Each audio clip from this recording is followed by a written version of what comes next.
আল্লাহ পাক রব্বুল আলামিন কিয়ামতের ময়দানে যখন আপনাকে চোখের উপরে ভর দিয়ে যখন হাঁটাবে, কিয়ামতের ময়দানের যেই কিয়ামতের ময়দানে যেখান দিয়ে আপনি হাঁটবেন ওই জায়গাটা হবে এরকম উত্তপ্ত, ওটা হবে তামা হবে, ওইটা হবে তামা, ওটাকে হিট দেওয়া হবে সূর্যের আলো দ্বারা, ওটা এরকম উত্তপ্ত হবে যে দাঁড়ানোর সাথে সাথে আপনার মাথার মগজগুলো টকবক করতে থাকবে।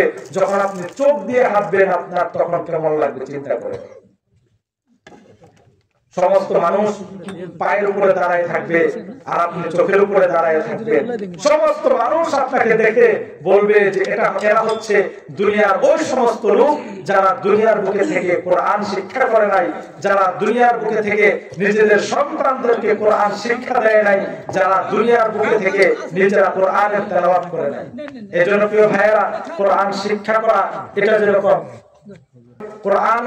কোরআনের দিকে তাকাইলে যেরকম সওয়াব হয়, কোরআন তেলাওয়াত করলে যেরকম সওয়াব হয়, কোরআনের দিকে কোরআনকে মহব্বত করলে যেরকম সওয়াব হয়, অনুরূপভাবে যারা কোরআনকে মাইনাস করে নিজেদের জীবন পরিচালনা করবে দুনিয়ার বুকে, কোরআনের তেলাওয়াতকে বাদ দিয়ে সে নিজের জীবনকে অতিবাহিত করবে, কোরআনের শিক্ষাকে বাদ দিয়ে নিজের জীবনকে পরিচালনা করবে, নিজের অধীনস্থ যারা রয়েছে, সন্তান রয়েছে, স্ত্রী রয়েছে, এদেরকে যদি কোরআনের পথে না চালায়, কোরআনের তেলাওয়াত যদি না করে, কিয়ামতের ময়দানে এদেরকে অন্ধ করে ওঠানো হবে।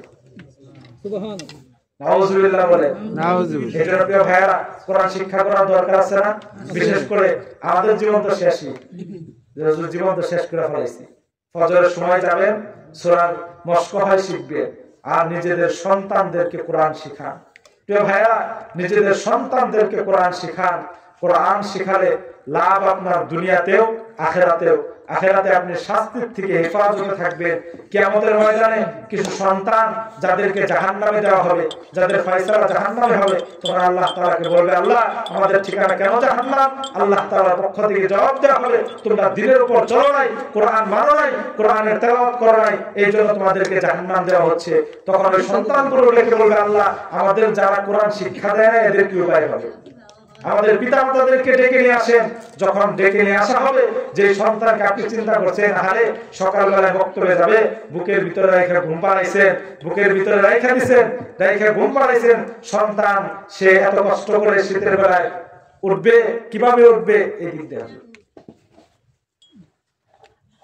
সকালবেলায় এত কষ্ট করবে, বুকের ভিতরে রেখে দিয়েছেন, কিয়ামতের ময়দানে ওই সন্তান আপনার বুকের উপরে আপনাকে পদপিষ্ট করে, পদধূলিত করে, আপনাকে সন্তান সে আপনার সন্তানও জাহান্নামের ভিতরে যাবে, আপনাকেও জাহান্নামের ভিতরে পাঠাবে। এজন্য প্রিয় ভাইরা, আপনাদের প্রতি আমার দাওয়াত, সব সময় দাওয়াত, কোরআনের তেলাওয়াত জারি রাখা, নিজেরা শিক্ষা করা এবং নিজেদের সন্তানদেরকে শিক্ষা করা। আপনাদের পাশে মাদ্রাসা রয়েছে, এখানে এই তো বছর শুরু, ভর্তি চলতেছে। আপনারা যাদের সন্তান ছোট ছোট রয়েছে, যাদের নাতি নাতনি ছোট ছোট রয়েছে, এখন তো জিন্দেগি শেষ করে ফেলেছে। হাদিসের ভিতরে আছে কোরআনের হাফেজ যারা হবে, যারা কোরআনের উপর আমল করবে, আল্লাহ তাআলা 10 জন ছেলেদেরকে এরকম ভাবে যা সুপারিশ করে 10 জন ব্যক্তিদেরকে জান্নাতের ভিতরে নিয়ে যেতে পারবে। এইজন্য প্রিয় ভাইয়েরা, নিজেরা তো হতেই পারি নাই, মা বোনরা যারা কোরআন শিক্ষা করতে পারি নাই, আমাদের সন্তানদেরকে অন্ততপক্ষে কোরআনের শিক্ষা দেই, অন্ততপক্ষে তারা দুনিয়ার মুখে আখিরাতের ভিতরে আমাদের জন্য নাজাতের কারণ হয়ে যায়, তাদের জন্য যেন আমাদের শাস্তি ভোগ করতে না হয়। আল্লাহ পাক রব্বুল আলামিন যে কথাগুলো বলা হলো, এই কথাগুলোর উপর আমাদের সকলকে আমল করার তৌফিক দান করুন, সকলে বলে আমিন।